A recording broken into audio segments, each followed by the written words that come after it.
Morning everyone. Today we're going to be looking at tectonic processes and hazards question. Assess the reasons why managing the impacts of tectonic hazards varies in its effectiveness in a 12-mark question. So first of all, before you start answering the question, make sure that you highlight the key words and the command words within the question itself. In this case, it's assess. So you're going to have to look at different reasons rather than focusing on the one that the exam question is focusing on. In this case, it will be managing the impacts of tectonic hazards. So we're going to talk about management strategies, and we're going to basically identify how good they are in managing the tectonic hazards themselves. Before you start answering the question, especially for revision, make sure that you make a little table. There are a couple of things that you could refer to. First of all, you could look at Japan Tohoku 2011 or Haiti 2010. These tend to be the most popular ones to look at. But if you've got your own case study examples that you prefer, you can just slot them in there instead. For this question, you need to be able to demonstrate your geographical knowledge, and it won't just be of the case studies themselves, but it will have to be the key theories and terms that you may wish to use sporadically throughout your answer, especially as it is a 12-mark question. So it's entirely relevant that you talk about the PAR model, the governance of a particular place, or use the word governance in your answer somewhere. Talk about dynamic pressures, which is related to the PAR model, and talk about vulnerability as well. Somewhere amongst your answer, those four key terms should be referred to. Now, as you are making, maybe you're making notes, or maybe you're trying to get your ideas together, make this table, write down some strategies that they did or did not put in place. Certainly for Haiti, there wouldn't have been any or very few management strategies in place. But for Japan, there will be quite a few that you can actually write down. The most important part of this table is actually breaking down how effective those strategies were. So bullet point those before you start answering the question, and then when you do, you will answer it with a lot more confidence in itself.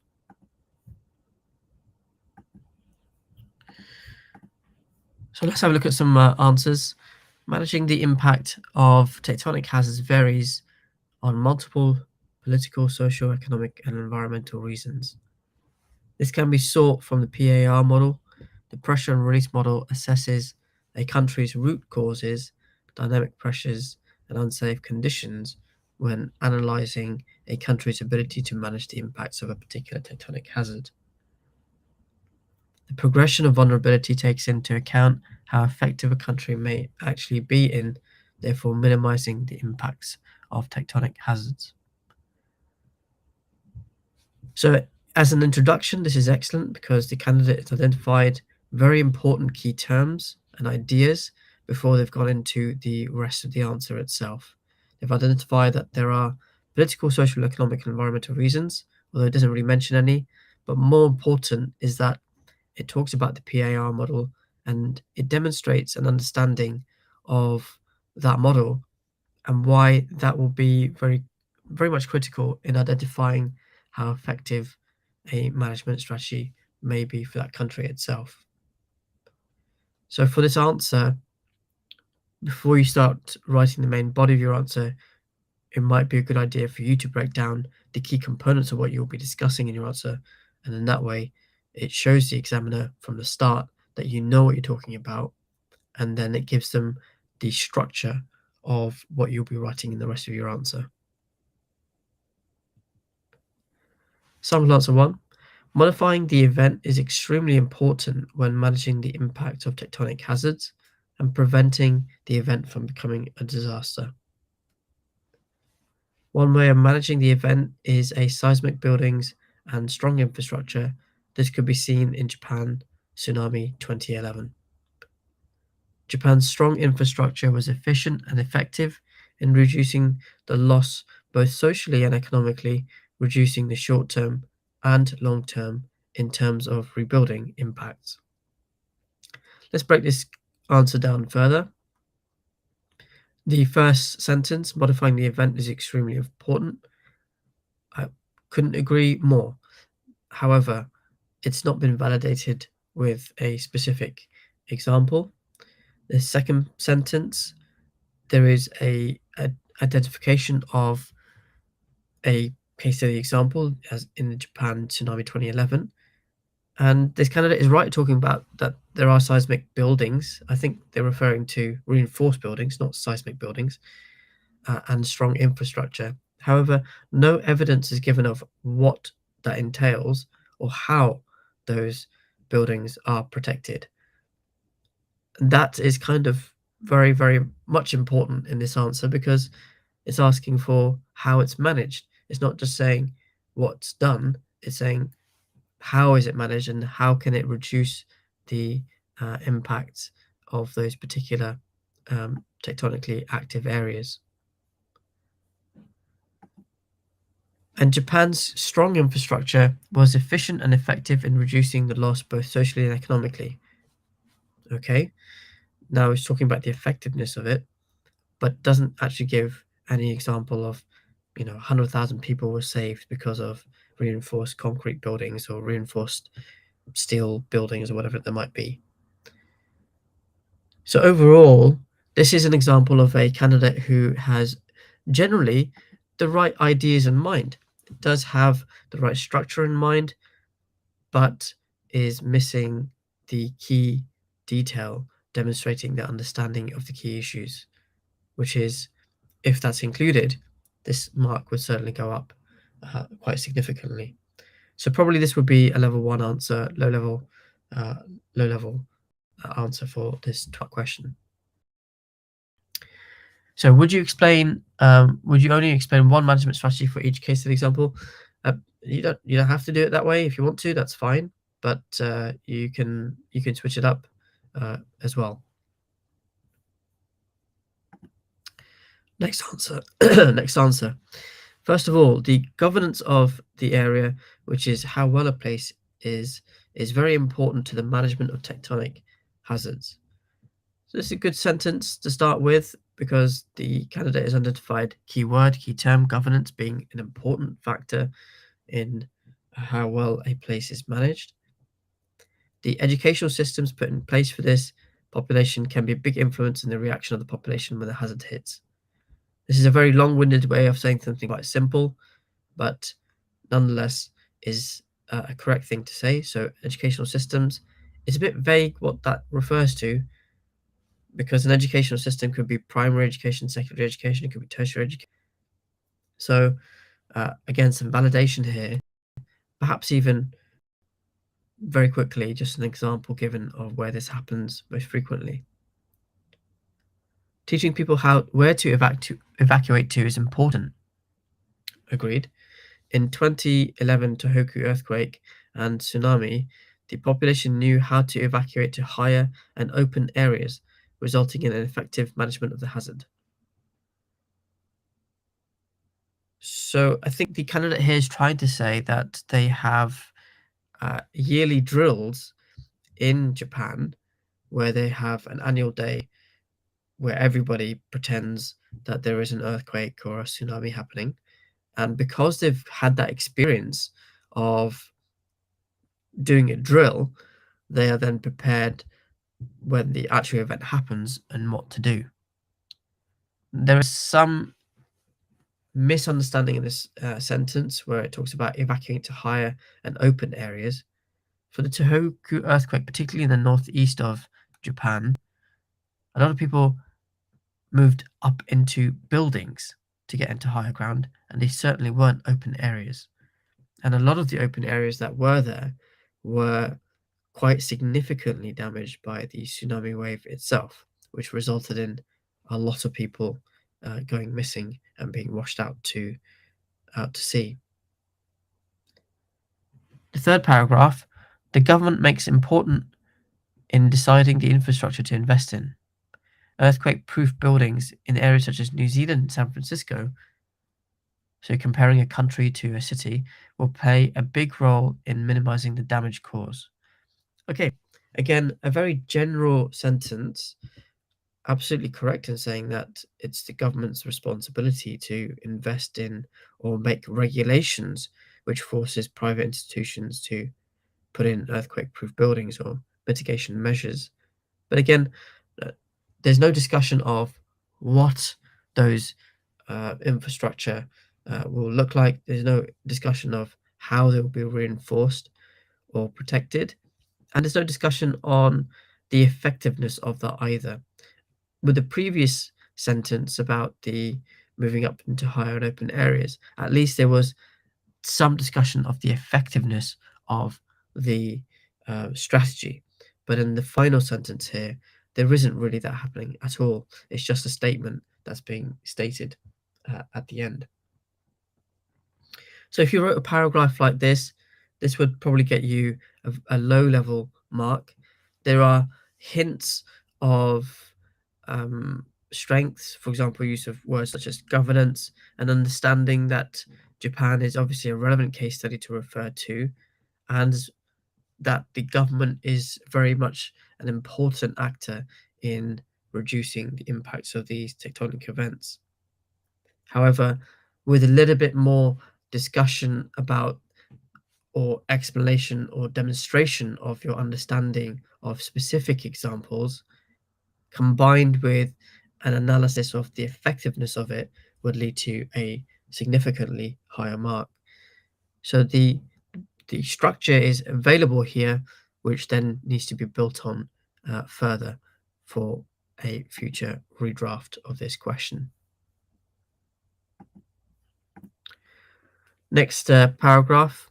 In Haiti, the governance is poor as there is lots of corruption. A perfectly accurate statement to write. This meant that the impact of the 2010 earthquake was very bad, as it meant buildings were poorly constructed and were easily destroyed. So here, the candidate has identified the issue, that governance is the issue here, combined with lack of transparency and corruption, which then led to lots of people being hurt or dying in the process. So cause and effect. This is really good. However, a little bit vague about the management strategy in the second sentence. The emergency services and local infrastructure were also very poor as the pipes broke and as a result, cholera spread. So absolutely accurate in saying emergency services and local infrastructure were poorly designed or poorly prepared, I think is what the candidate is trying to say, but accurately identifies that key critical infrastructure was broken and that resulted in people not having access to clean water, and therefore people then were exposed to cholera itself. So again, this is an example of where the candidate has given an example of a specific particular management strategy that's not being provided, and then the consequence of it, the effectiveness of it. So due to poor governance and low development, the impacts of earthquake on Haiti weren't managed at all, but were made worse. Absolutely correct in saying that, but what would be even better here would be some discussion of the PAR model and discussing the fact that countries such as Haiti, lower income countries, they're extremely vulnerable and they have a much longer recovery time. And if there is a tectonic event again in the short term, then that recovery time is compounded further. So instead of taking, for example, Japan almost a year or 2 or 3 years to recover, places like Haiti may take 20, 30, 40, or maybe even 50 years before they can fully recover itself. Now, that would be an even more detailed roundup of this paragraph and would demonstrate to the examiner that they have a real good grasp of the key issues, although that's been demonstrated in some elements in this answer. So this would definitely be mid to high level sort of paragraph, and would get a candidate up to maybe 8 marks or on the borderline of 9 marks perhaps. Of course, that's with the assumption that they're writing similar paragraphs in the rest of their answer, not just one answer, one paragraph itself getting that top band mark.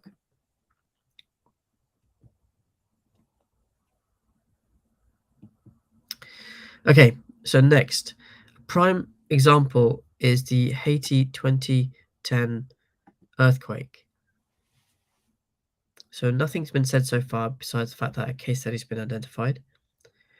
The root causes of the 160,000 deaths are mainly down to poor and corrupt incompetent governance. So it's established a key fact, which is absolutely on the right track. It's not completely correct, the death toll, but nonetheless, the candidate is trying to qualify their statement by then bringing in the fact that they had poor and corrupt governance. A lack of political stability meant critical aid could not be distributed to vulnerable rural areas as the government closed down some ports. So here, I think maybe if it was flipped the other way, the candidate, if they've written the fact that ports were shut down and therefore aid couldn't be imported in, then resulted in greater number of deaths, would be a better way of writing this rather than ending the paragraph with an opening statement, if that makes sense. This in turn maximized facilities to more than would be expected, as the earthquake had a magnitude of 7, relatively low. I'm not sure what the candidate means by that, but a magnitude 7 earthquake is a very significant earthquake. Moreover, a lack of funding into the urbanization of Port-au-Prince contributed to pressures on the population itself. This leads on to dynamic pressures. Okay, so again, here the candidate has shown some evidence of relevant importance of governance, as well as some examples of the consequences and the effectiveness of it. And then there has been, in the second sentence, in the second paragraph that you can see here, the candidate has identified lack of funding, but then not identified what's not being funded. What's the management strategy that's not being funded?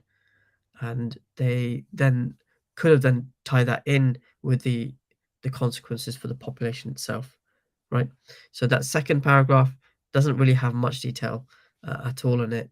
And so again, this would be kind of a low to mid-level paragraph or section.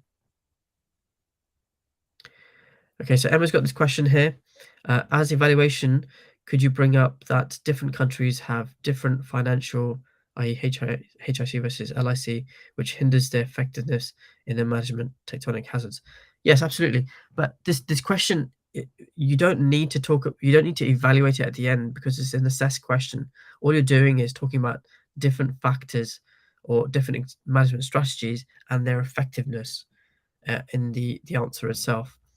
So there is no need to actually evaluate at the end.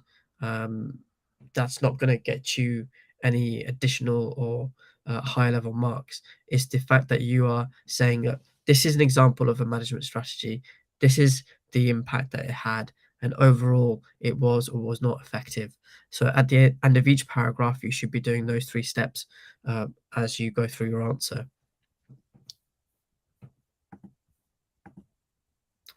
So, tectonic processes and hazards. We've done this 12-mark question. We've looked at some examples of some answers that you could have potentially written for this. So now really is time for you to go away and think about how you're going to write and construct your answers very, very carefully. Make sure that you set aside the biggest thing that you can do when it comes to exam preparation or when you are in an exam itself is sitting down, you're looking at that question, just give yourself that 30 seconds to just write down the key points before you start writing your answer. And that will make or break your answer in many ways, because if you have given yourself that breathing space, it means that you can then quite carefully construct your answer as you go along.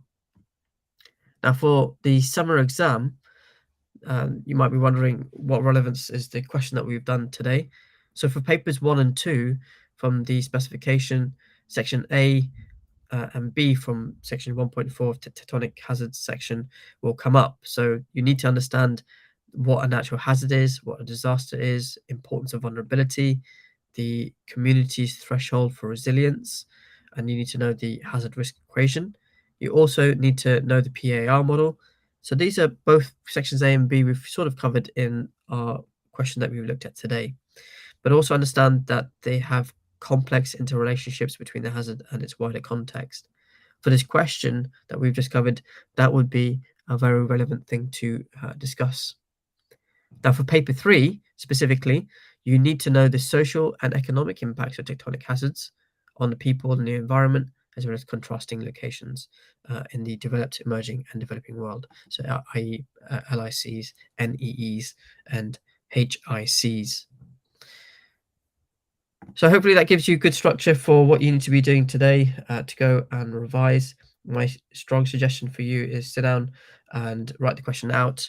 Do the little table. If you struggle writing good answers, my suggestion would be write out that little table, because it will give you that sense of confidence that you need to be able to write and construct meaningful paragraphs. Then come back and look at those examples that we've gone through today and try to replicate or mimic or improve some of the paragraphs that have been given to you as examples here in particular. So I hope you found this useful. Tomorrow, if I'm running a session, I will be uploading, I'll leave a little link on YouTube for you. Otherwise, I will be back the day after.